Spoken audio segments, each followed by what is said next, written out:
You can send women to the moon or Mars later. First, provide sanitary pads to them. Quoted by Arunachalam Muruganantham, famously known as the Padman of India. Greetings and a very warm welcome to everyone. Myself, Mayuraksha De. I'm a student of Sociology Honours at St. Xavier's College, Kolkata. Today, I, along with my friends, are here to talk about a very important issue. A issue I believe requires concern from every corner of the Indian society. Today, we are here in this panel discussion to talk about, or rather, talk about an important argument and to take forward it to the entire crowd. The argument of today's discussion is India needs free sanitary products, not a cut on tampon tax. Before introducing today's topic, I would like to thank Pinkish Foundation for giving us this wonderful opportunity to speak about such an important issue and to also show my deep gratitude towards the organization who are relentlessly working for this cause of menstrual hygiene and health across India. Now, towards introducing the topic, firstly, we all know that in the year 2018, the 12% tax which was applied to the sanitary products were scraped in India after a huge outcry by the campaigners who considered it to be as lahu ka lagan, which means blood cannot be taxed.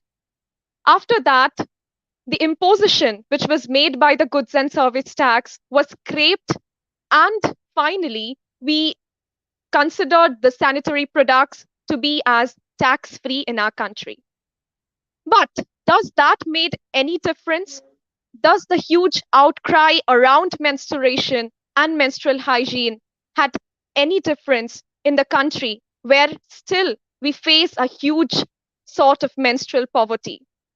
Menstrual hygiene and menstrual health is still a huge concern in India, where we see that 4 out of 5 girls in our country still lack proper accessibility to menstrual products and also lack awareness about menstrual hygiene and health. Now, today, we are here to talk about this entire issue and the underlying dynamics that this issue holds in our country.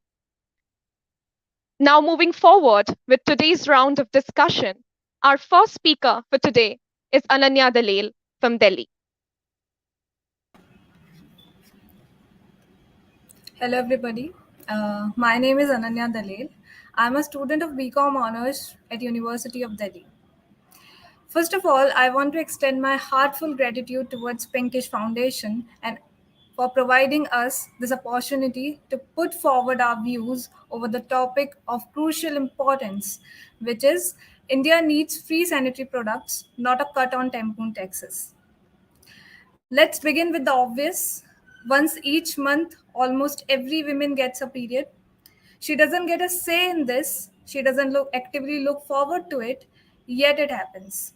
It's a process as natural as sleeping, eating, and drinking. It's necessary too. There's no life without it.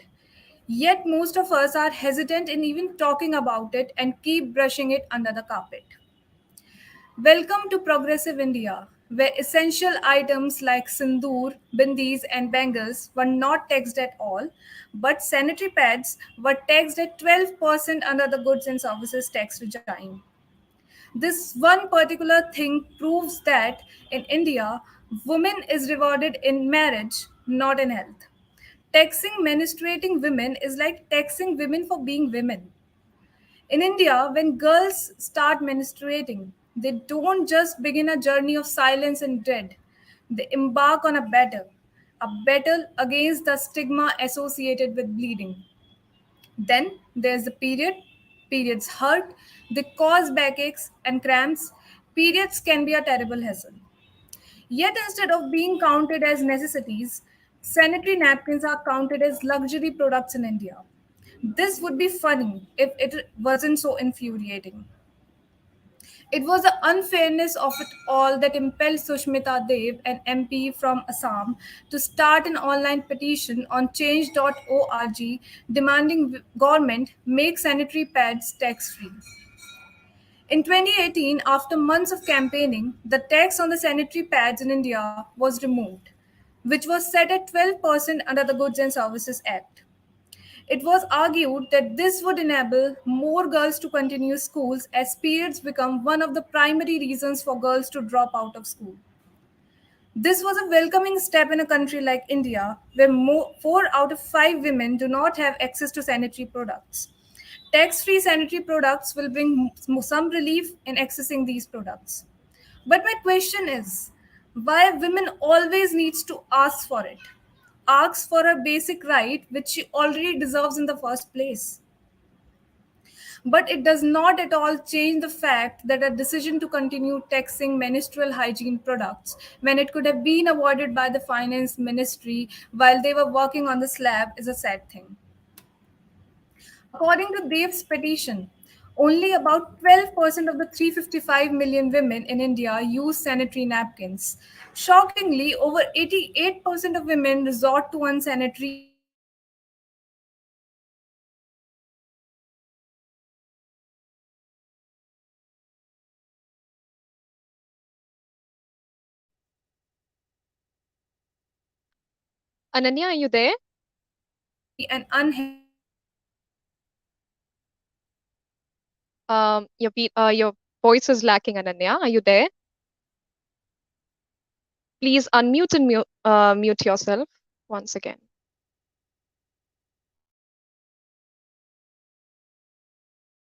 Napkins will motivate more local partners to come into the female hygiene market. The increased competition will bring down the prices of these products in the long run, making it easier for the government to provide free, highly subsidized sanitary napkins to its people. Thank you.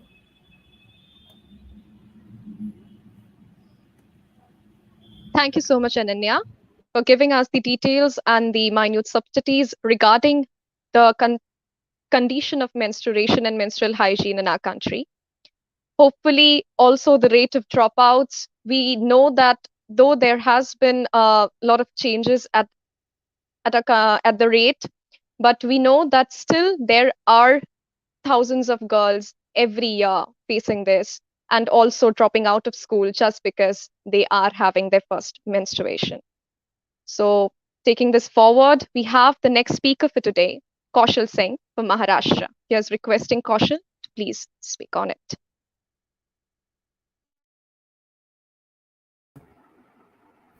A very hearty good evening to one and all present here, and I hope that I'm audible and visible.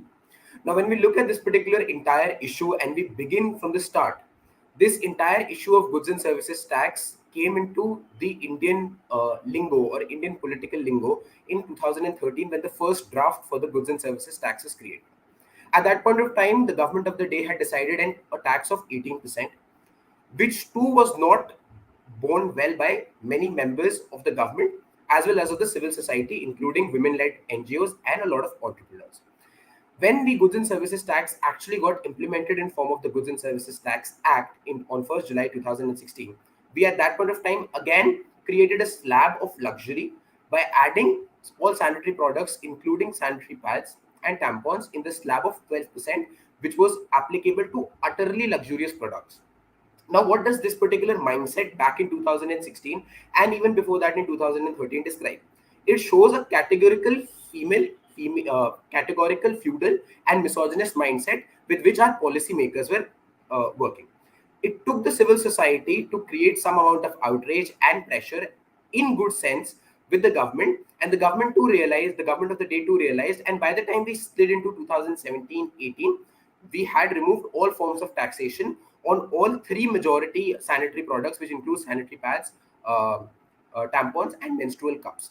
Now, for any major change, if I'm to give the legal and the public policy perspective, if we are to see any major change, it has to come from the executive, which is the administration. It has to come from the legislative, which is the government, and then it has to come from the judiciary. So now, talking about the government, yes, they reduced the tax. It was late, but it was an action taken in good faith and it must be lauded. It showcases that the society is slightly improving. That's A. And if we have to link it up with other schemes like Beti Bachao, Beti Padhao, and Ujjwala Yojana, we see a slightly uptick stance of the government at large towards pushing women towards liberation. That's A. Now, when we look at the judiciary at large, there are two major cases which I would like to quote. First being the court on its own motion versus Government of India and others. The judgment came on 8th of December 2020. It was the case of Jammu and Kashmir High Court, whereby the High Court took cognizance of this particular matter and stated that menstrual health and menstrual rights of women are to be read in conjunction with right to health, which is a fundamental right. Now, fundamental right under part 3 of the Indian Constitution means that there can be no violation of the same, and if violated, there are proper sanctions which the violated people or the damaged people can claim against the state. That's A.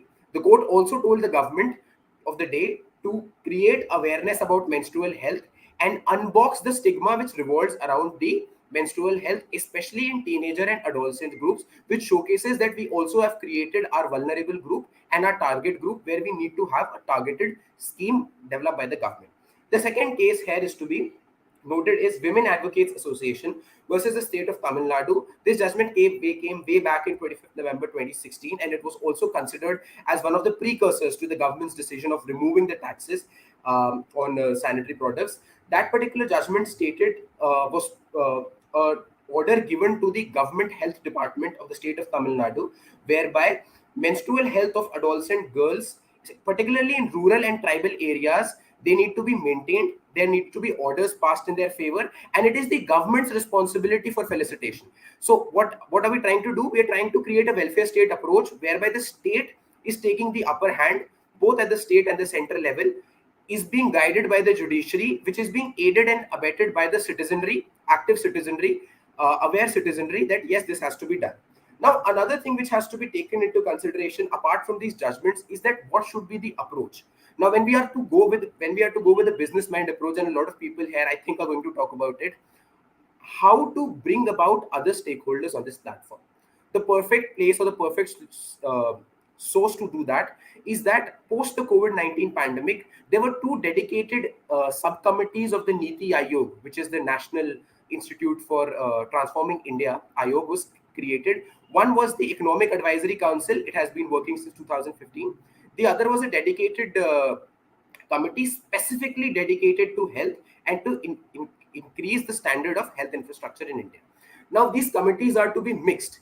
We are to get the opinions of women entrepreneurs, NGOs such as this, which are talking about this particular issues, along with all other stakeholders, business stakeholders who are in the business of manufacturing sanitary products. And another thing which people here might not note is that this is also a source for economic empowerment.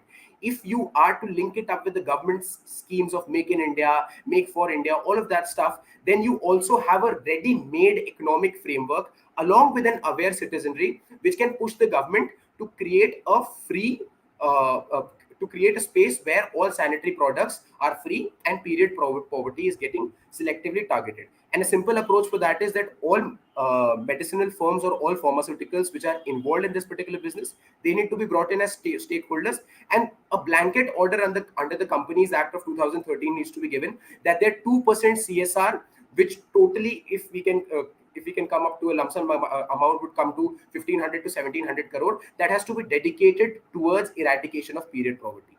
Now, let me ask you another question. How many of us have spent time with maybe our domestic helps, the young adolescent girls of our domestic helps, or maybe gone to the nearest JJ slum dwellers colony, and decided that yes, every week 2 to 3 to 4 hours we'll dedicate towards eradication of period poverty. That is where the idea of social entrepreneurship, which is absolutely new in India, this is an industry of the decade, has come in. How many of us were avid viewers of Shark Tank? We all loved the memes, which were circulated on WhatsApp and Instagram. But how many of us remember that there was a social entrepreneur organization, women-led, women-driven, by the name of Menstrupedia, which came out, had signed MOUs with state governments, and was dedicated towards spreading moral and value-based education and changing these stigmas and taboos attached to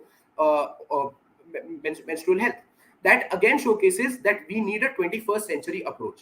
But because we are celebrating Azadi Ka Amrit Mahotsav, and as Mahatma Gandhi said, the father of the nation said that India today still lives in its villages. So what is your approach? Your approach is that you attach villages and you attach your aspirational districts program, which are districts which are considered to be slightly bad on socio-economic indicators, which include child mortality rate, or which includes social crimes like dowry deaths, or for that matter, low age of marriage of women. Attached to this, if we link it up at an international level, there is a World Health Organization advisory which has stated that in the next half a decade, that is by the time we come to 2027, countries like India are going to see astronomical cases of period disorders, which includes PCOD and PCOS. So again, if you're linking it up, if you're creating sanitary free sanitary products, and you're also able to bring in organizations like Menstrupedia, or for that matter even Pinkshi Foundation, and you're able to create value based education, that means you'll also be able to target this particular medical health issue, which is attached to larger than life lifestyle disorders, which includes anxiety, stress, etc., etc. So for a country where we have very significantly achieved gender pay parity or gender ratio, this is the need of the hour, and that is where we have to, all of us need to come together, create this as a movement which is not specifically dedicated towards economic empowerment of the women by removing all forms of taxation and targeting period poverty, but create it as a social reform issue, so that every single household can discuss this particular issue openly. And to all the radicals who think, who are themselves can't come out of that mental block that this particular issue is not being discussed, I have a very subtle show them the hand movement for that. That if men are sitting on this panel and discussing this particular issue, that means that the age has come in, that 75 years post independence in 2022, we create this as the year of liberation of all, create this as a year of liberation, remove all sorts of discrimination, and make every single member of the society, every single gender of the society a part of the social reform, so that you target this particular issue and you create it as a entrepreneurial scope, as an economical scope, as a health scope, and that is where you create the nation which our forefathers and our foremothers have imagined about. Thank you so much. Jai Hind, Jai Bharat. Thank you so much, Kaushal, for your well articulated and insightful talk. Firstly, also, you included a very important and interesting turn of how welfare state mechanism can bring in a parity, and also how welfare state mechanism can bring in a shift, and also can it channelize the entire concept of menstrual hygiene and period poverty and eradicate from our country. And the best part was also how you included this point of social entrepreneurship and how youths of our country, because I think when knowledge is shared, and when knowledge is, shared, and experiences are shared, and when we channelize this entire procedure and create an awareness in the society through the youth, because we are the pallbearers of the generation. If we do that, because every single step count, I think there can be a shift and there can be a change, because awareness leads to a lot of changes. Awareness can bring in changes, and what India needs, because India still faces a lot of stigmatization around menstrual health and hygiene. Therefore, the first step is always bringing in change through awareness. Before going to the next speaker, I would also like to request the audiences that in the comment section, we are open to questions. And audiences, please feel free to ask any kind of question that you have. We are open to questions, and our panel speakers from our panel will be really elated to answer your questions. Now, the next speaker for today is Ronjini Chattopadhyay from Kolkata. Thank you, Mayuraksha. And before beginning, I would really like to thank Pinkish Foundation for giving me the opportunity to speak on a topic of, I believe, immense gravity. And I believe menstrual health and period poverty are topics that have been fairly researched about. And as Kaushal mentioned, there have been a number of administrative and policy measures that have been put in place to really acknowledge the seriousness of the issue. However, I would like to also put out the fact that during a crisis like the COVID-19 pandemic, period products were not considered to be essential. So I think this contrast in facts really reflects the status of period poverty as an issue in our country, where it is being acknowledged, its gravity is being acknowledged in parts, yes, but it is also equally easy to simply sweep the issue under the rug. With that, I would like to posit the free provision of menstrual products as a step in the direction of creating a more holistic and integrative and intersectional framework to deal with a number of concerns our country is facing at the moment. To start with, as speakers before me have mentioned, the free provision of period products in a number of educational institutions, especially in schools, has definitely led to a decrease in the dropout rate of menstruators. So, although these programs have had certain loopholes about which we can definitely talk later, I believe education is one of the goals which the free provision of menstrual products can definitely seek to serve in some measure. Moving on to employment, there exist a number of medium and small scale enterprises. To name a few, say Akar Innovations or Jayashree Industries, brands like Ecofem and Goons, and a lot of women led NGOs which actively work to ensure the affordability of quality and low cost period products to menstruators in even the most remotest areas. Now, a common problem from which all of these initiatives suffer and from which even government led schemes suffer are the issues of quality management, issues of standardization and regulation, issues of distribution. So I believe a government led push for the free production and provision of menstrual products, which could seek to integrate all these enterprises into a more regularized, standardized framework that would, set targets of distribution, that would incentivize the process for workers while bearing certain costs of production and ensuring that these enterprises continue to receive funding could lead to a more holistic approach to the same. And as Kaushal mentioned, this could also lead to economic empowerment of workers who could as well be menstruators themselves. So, enabling worker come menstruators to actually be able to afford quality period products with a range of choices available to them could definitely be a huge step in this regard. And the last point I would like to touch upon is that of sanitation and sustainability.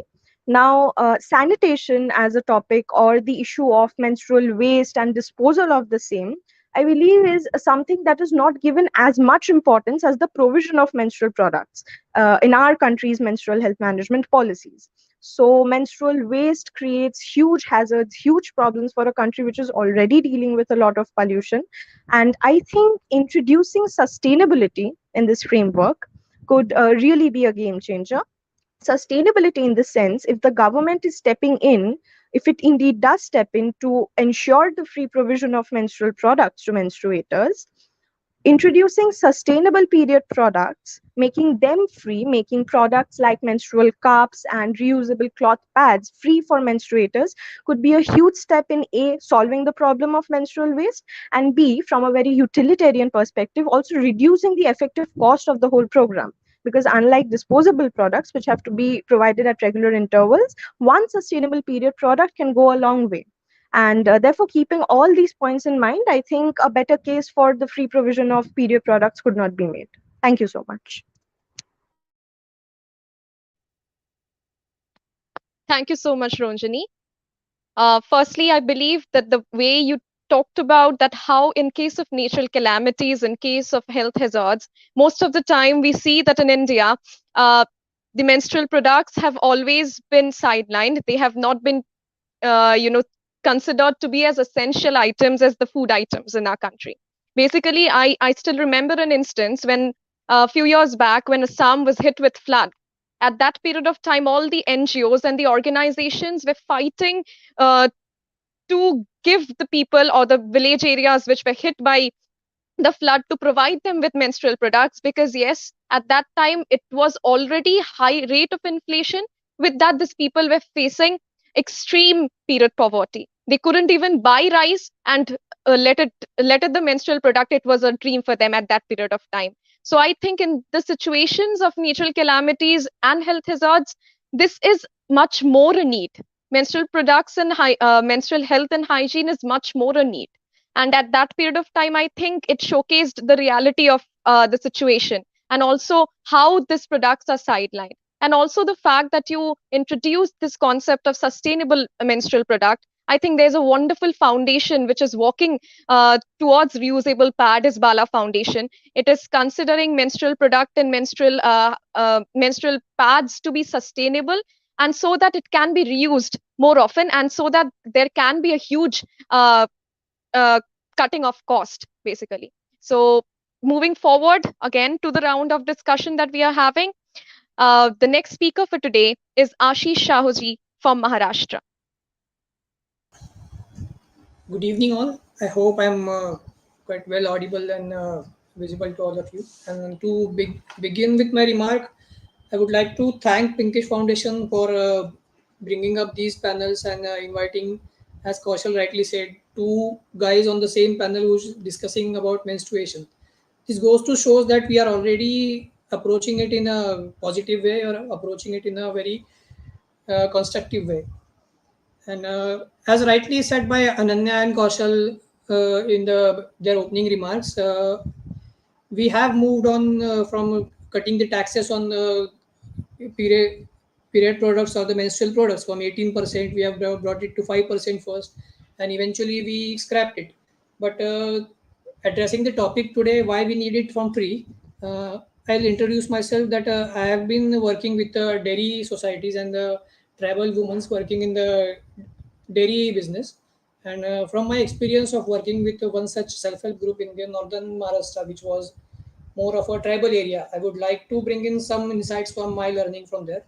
Unfortunately, that was a part of Maharashtra where I'm quite ashamed to speak about this, but unfortunately, that was the part where untouchability in the menstruation or the menstruating woman is still been practiced in some tribal parts. And on the other hand, we were training those women to come into the dairy business where they regularly need to touch the cow or enter the cow shelter, which they were not traditionally allowed. So for us, that was a quite a operational issue how to solve it. And as Ranjini mentioned and testified it with the primary school structure where vending machines were installed in the school, and which led to reducing the dropout rate in the rural areas. So I think the issue of giving period products or the sanitary products for free is just not about cost. It is also about access, and in the rural areas, it is also about access with the privacy and dignity that is assigned to it. From what we have seen, we had started a pilot project in our village self-help group where we were giving them free pads to the cooperative milk societies where they were every day coming to sell their milk. And for that particular period, we have seen a very positive result. But as our project ended, we got a feedback later that some of the women had to drop out of the project just because they were not allowed to maintain their operationality in quote unquote those 4 days of the month. So I think the issue of being uh, giving sanitary products for free is definitely not just about cost or not just about purchase parity, but it is more about access and about bringing about the behavioral change. And as Kaushal mentioned in his remark, if the Honorable Jammu and Kashmir High Court has already recognized it as the right to health and right to life under Article 2014. I suppose it is ultimately the responsibility of the state or the public health administration to provide these health or these products in the areas where they are still not accessible enough. And if we want to run by these model, I think it has to be free to bring about some behavioral changes. So I would like to emphasize it a little later about that after other panelists. Thank you. Thank you so much, Ashish, for bringing in the personal instances regarding your experience with how India still tackles menstrual health and hygiene. And this reminds me of a system called Chaupadi in India, which is still practiced, where we see that when a girl is menstruating or when a woman is menstruating in the peripheries or in basically the countryside, those women are often kept in a cow shelter, and they are being considered very impure, and they are not even provided with proper care. And let it be let us just leave menstrual products provided to them, they are not even provided with proper food at that time. So, firstly, what comes to place is how to deal with that stigmatization, because providing products or providing sanitary products is not the only solution that the country is facing right now. There is an very big underlying dynamic to it. There is a very big underlined stigmatization that needs to be eradicated first. Now, moving on to the last speaker for the first round, we have Drishti Jain Patni from Delhi. Very good evening, everyone. I hope I'm audible as well as visible. My name is Drishti, and my pronouns are she and her. I am the founder and the vice president for Girl Up Coverage, and it's been an honor to be invited to this panel again to discuss something which is an issue which is very close to my heart. That is something related around women in menstruation. I would like to firstly thank Pinkish Foundation for extending this opportunity to all of us to come forward and speak on this issue that needs to be highlighted more in mainstream and needs to be talked about more. Now, I'd like to bring into this panel an irony that in India, there are two major festivals where menstruating goddess is being worshipped. Firstly, is from my native place, that is Guwahati, where the Ambubachi Mela is celebrated. So what happens there is the temple has been closed for 3 days during the year, around the month of June or July, because it is believed that goddess Kamakhya is menstruating at that time and she needs rest. But the day on the fourth day, when the doors of the temple open, people, tantrics, and worshippers from around the globe rush inside the temple because it is considered as a very auspicious moment which brings in a lot of good energy into your lives. Secondly, is a Rajaprabha festival of Orissa, where it is believed that goddess Earth is menstruating to make the lands more fertile for the crops. Now, we are a country that worships goddesses for menstruating, but just shoo our women into cow shelters or outside their homes in kutiyas when they are menstruating, not even giving them proper health care. Now, this topic that we are discussing today has been brought back into the limelight because of Scotland's effort to make sanitary products completely free for the women in the country, and I applaud that. I really fairly believe that a lot of countries are gonna replicate the same, but it is going to take time for India to do the same because of two main reasons. Firstly, is the stigma that arises that surrounds menstruation. Now let's just understand that we are in 2022 and still only 36% of women in India have used menstrual products, safe menstrual products, keeping the accessibility part aside. Now, what happens is that there's an embarrassment in going to a pharmacy or going to an Angawadi center and asking for a pad. People believe that menstruation is something that is shameful. It's something that is to be something that is being embarrassed about. It's a curse on women when in reality it's a blessing on humanity, because if women don't bleed, if menstruators don't bleed, then the world does not exist, the human civilization ceases to perish. Again, an aspect that we need to consider is the economic aspect, which is that business of making pads and selling pads and this business of making sanitary menstrual products is only business in India that is not affected by the demand supply curve. For every one woman that stops bleeding, there are four other young adolescent menstruators that start bleeding. So it is very important to understand that if the government decides to make sanitary products completely free in India, what will happen to the private sector undertakings, so the big companies, the big MNCs that are producing sanitary pads in India? Again, we also need to take into consideration that even after making sanitary pads free, are the women, are the menstruators aware enough that they do not feel embarrassed to go to an Anganwadi center or go to a pharmacy or go to a local supplier and ask for a pad? Now, a commendable scheme by the government, which I would really like to applaud, is that the central government makes sanitary pads at a very subsidized rate, and they try providing them at rates such as 1 rupee per pad or 6 rupees for a packet, which is very subsidized and very cheap in comparison to what the private companies charge for the same. Even after this, state governments like the Delhi government providing pads for free to school-going girls, or the central government making these pads available at Pradhan Mantri Jan Aushadhi Kendra, there is still a question of stigma that prevents women from going and asking for the pads. So if the government of India say makes sanitary products completely free tomorrow, is still not going to solve the question of proper sanitation and proper menstrual hygiene. Now, when we talk about pads, we also need to talk about the accessibility to toilets, the accessibility to proper disposal systems, as Ranjini clearly mentioned in the previous segment, that it is very important that periods should be dignified, and women should be given menstruators should be given access to proper sanitation facilities and proper disposal facilities, because if that's not done, then the disposal of the menstrual waste can cause infection not only to the women but the people around her. Taking all these points into consideration, we also need to bring into the picture the women NGOs and the NGOs that are trying to educate women about the same. We also need to bring men into the picture and educate them about the period cycle, because let's be honest, half of the men in the country just know it as that time of the month.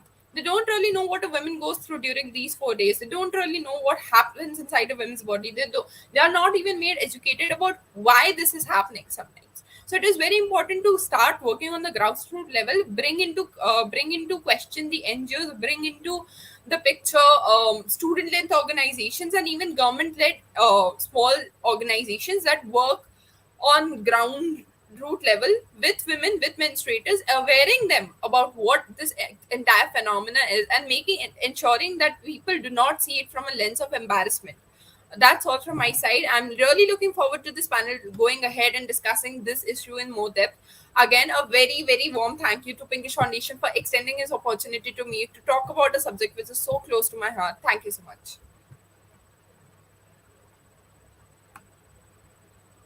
Thank you so much, Drishti, for bringing in such details about the topic and also speaking your heart out. Before going to the second round of the discussion, I'd like to add that we have seen that there are lots of companies coming up with the CSR responsibility as a part of their corporate social responsibility and aiding NGOs to provide sanitary pads and napkins. But there are instances where we see that because CSR is done only a part of the year, and it is not a holistic process, and it's not a process that brings in a shift to the entire year. And keeping in mind India's population, we have to also think about that providing free sanitary products with also bringing in a parity of awareing menstruators about how to manage their periods is a very difficult and a complex job as of now. And because we see that there should be a parity between CSR, and there should be also a parity between how to maintain corporate social responsibility and how the NGOs, because most of the time we see that the NGOs who are trying to provide free sanitary products, they often lack fund. And because they are the ones who are creating an awareness about the stigmatization, if they lack fund, then there should be an alternate way.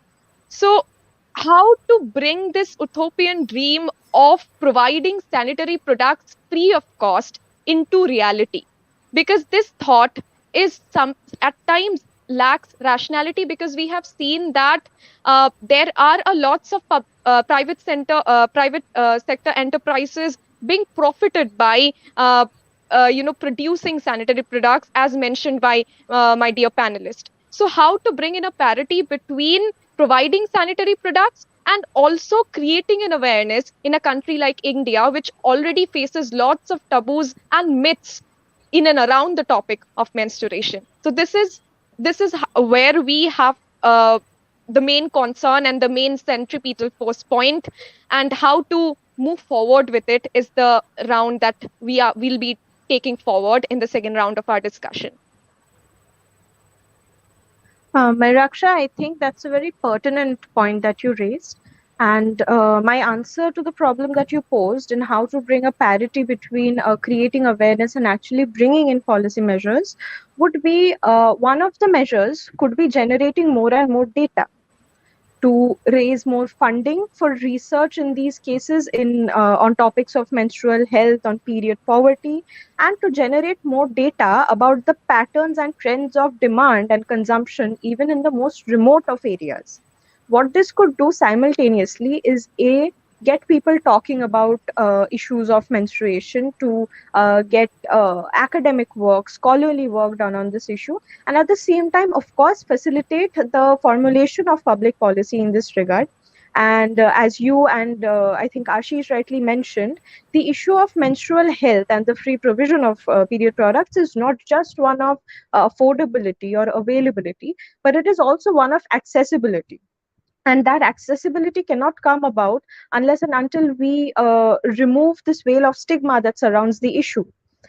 For instance, like this is one of the major reasons why a number of governmental schemes have to be rolled back or they prove to be ineffective. For instance, under the National Health Mission, there were a number of adolescent friendly health clinics that were set up. And one of the states was Maharashtra, where these clinics were set up by the name of Maitri clinics. Now, a review of menstrual health management policies in India, which was carried out by the UNICEF and the Tata Institute of Social Sciences, it found a number of government officials talking about how teenagers and adolescents were hesitant to approach these clinics because they were hesitant to talk to their permission and ask their to talk to their parents and ask their permission to access these clinics. So at the very grassroots level, this might seem like a very minuscule topic and an issue of hesitance, an issue of ignorance, but this can bring about manifold changes.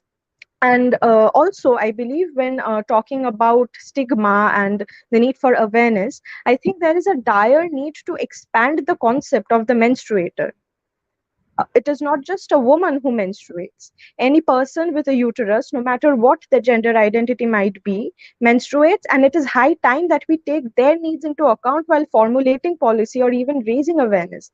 Because it is extremely dehumanizing, extremely difficult for a person who does not identify with a female gender identity to even explain to, say, a service provider as to why they would need menstrual products.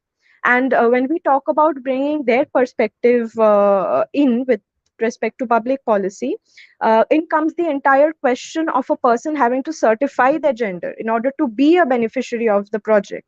How do they prove that their gender identity is indeed the one they claim? So I believe, with respect to the point that you raised, these are a few concerns we should be talking about, and I definitely believe that my fellow speakers on the panel will be able to bring out newer perspectives in this light.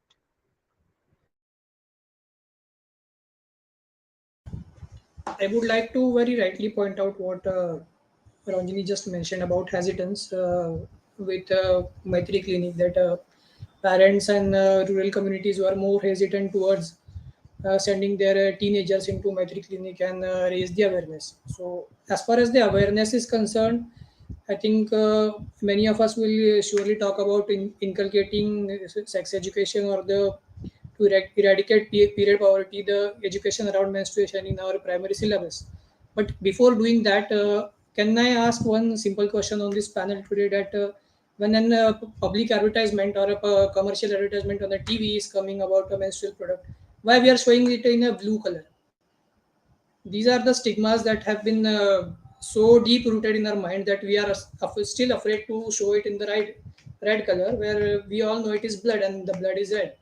So I think we need to work on very basic things to bring about the behavioral change and to generate the awareness and to eradicate the peer poverty.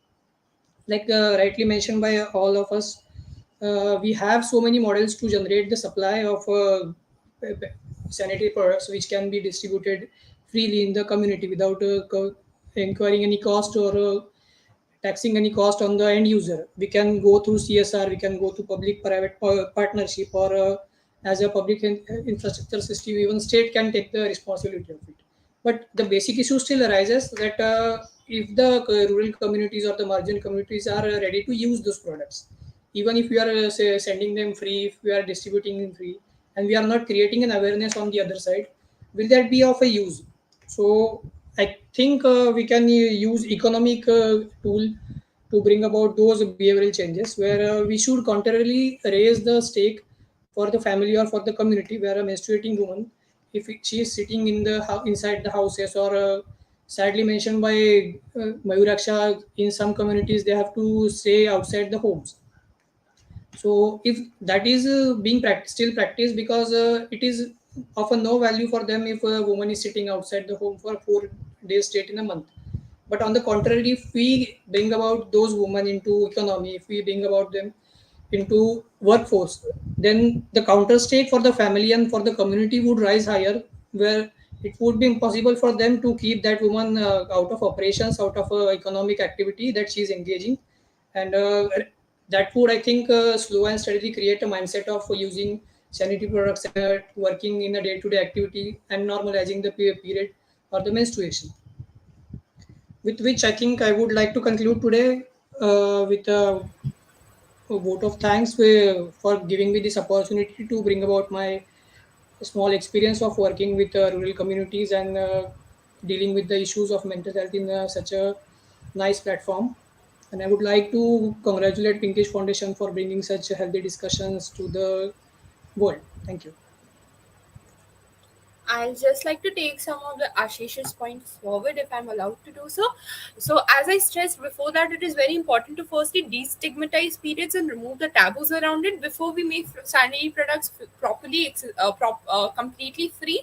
Because even if that's the case, that we have free products, how many women, how many menstruators are actually going to go and ask for them, or actually going to go and openly, without having any hesitance in their voice, ask for it as a basic right that every menstruator should have. Secondly, a point that Ranjani brought up is to look at it from a gender neutral angle, because menstruation is a phenomenon that affects not only women but menstruators would be a more let's just say inclusive term to use. And when we use that term, we immediately try to bring a change on the ground to level by making people aware of the fact that not only women menstruate, anyone and everyone with a uterus may menstruate.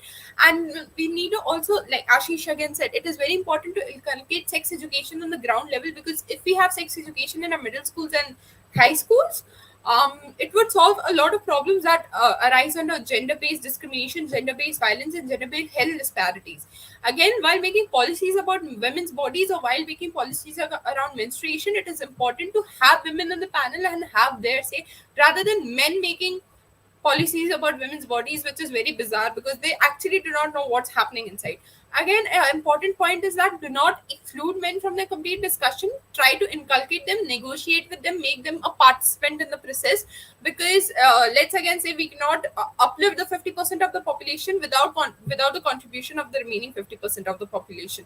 Um, Again, an important point that I would like to highlight, which Ranjani mentioned, is that her previous statements, is that while bringing the question of awareness, we need to also bring in the question of awareing people about sustainability, because India right now is facing a very major challenge with pollution, and we are on the brink of climate extinction, as we all know.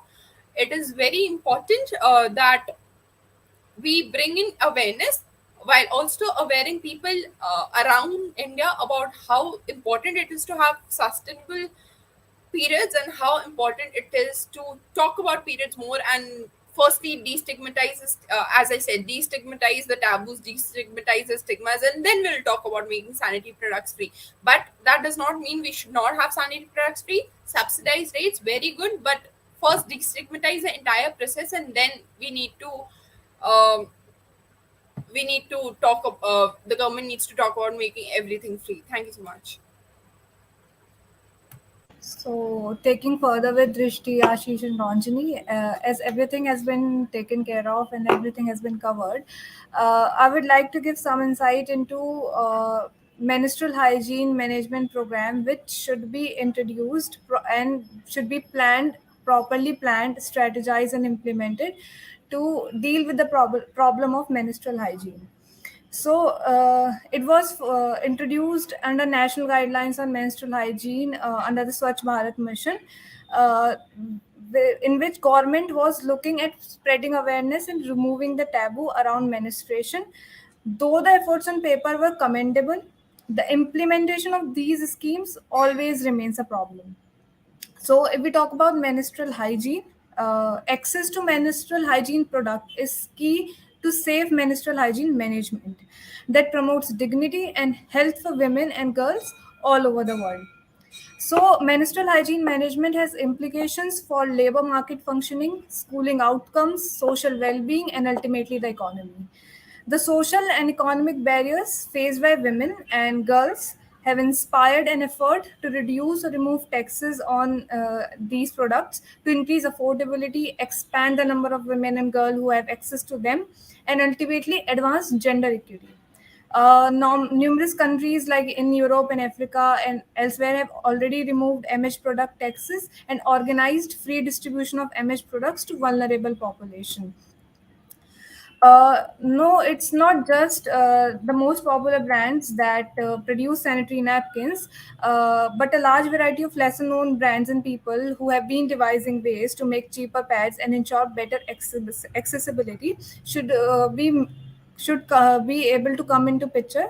As Kaushal mentioned earlier, there are lesser known companies like Akar Innovations and Muruganthanam Jayashree Industries, Padman of India, which have devised ways to reduce the production cost of these products and extend these products to self help groups. These self help groups enable women to buy their own pad making machine, establish a franchisee, and continue to produce affordable pads. So, if the resources exist within the country, government can make an attempt to promote these brands by providing them with relevant outlets. Moreover, these products should be made available at public places, both in rural and urban areas, so as to increase their visibility. Only when these items will be openly available at public places, then the conversations will begin to gather some steam in rural and urban centers. Then, of course, a price reduction as a result of tax cut is not all that is needed to improve India's menstrual health. There are many other factors, as stated by other panelists. And in rural areas, the price cut will not mean much, thanks to fundamental lack of awareness about menstrual health. And a step towards providing sanitary napkins at public places free of cost will do nothing but strengthen these government measures. It will take away the burden of responsibility from the young menstrual girls and women. Even now, the responsibility of asking for pads from school authorities and Anganwadi centers bear the burden of shame and embarrassment on these women. So, to conclude, by improving menstrual health and tackling period shame, we can improve girls' attendance and performance at school, break down taboos and misconceptions around menstruation, raise girls' self esteem, and enable girls to fully participate in all aspects of society. Thank you. A very good evening to one and all once again, and I hope I'm audible and visible to one and all. While I go ahead concluding and summarizing and also answering few of the concerns which were raised, which were well placed concerns by all other panel members, including some of the concerns which also came from the moderator, I'll try to make it as wide spun as I can. And so to answer the very first concern, which was regarding making it available at times of need, making sanitary products, making them available at times of need. So the government as of now is planning on creating a special sanction and a special amendment under the Essential Commodities Act 1955, whereby all sanitary products are going to be placed under Essential Commodities Act, as we had seen with oxygen cylinders and key drugs all the antiviral and anti-flu drugs during the COVID-19 pandemic. So that is one step which is very essential, because that will allow the administration, that will allow the government to create special rules for pushing sanitary help, if I may say so, which is needed in areas of which is needed in urgent areas where a disaster may strike, as my Raksha had given the example of the Guwahati floods. Now, how many of us know about this fact that the largest public distribution system works and operates in India? Now, public distribution system, why not? Why can't we think about linking sanitary products to the largest public to the PDS scheme? Because many economists, many politicians, as well as political philosophers have said that in coming times, food logistics, public distribution systems, and social entrepreneurship with emphasis on medicine is going to be the rainbow industry or the cutout industry for growing economies like India. So why not link distribution of free sanitary products to reduce for the reduction of period poverty to the public distribution scheme? Now, a question which may arise in most of the minds here is that how do you remove the stigma? Now we already have started seeing post the implementation of the Transgender Persons Act at every single arena, especially in educational institutions, we are creating gender neutral zones, gender neutral classes, or gender neutral areas. Now these areas should serve as discussion points or as points of social change. Added to that is the issue of when we talk about mohalla clinics or maitri clinics in Delhi or Maharashtra, as was given, or for that matter, even Anganwadi clinics in other states. What do you do about that? If you feel that parents are, if children are having those doubts about how to talk to parents, how to remove those stigma, you push those clinics into arenas which are gender neutral.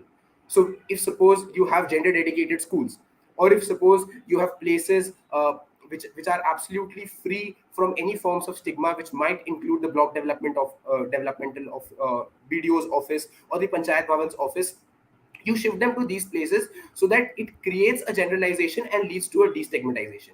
Link it up with the idea of India conducts at the span of every decade.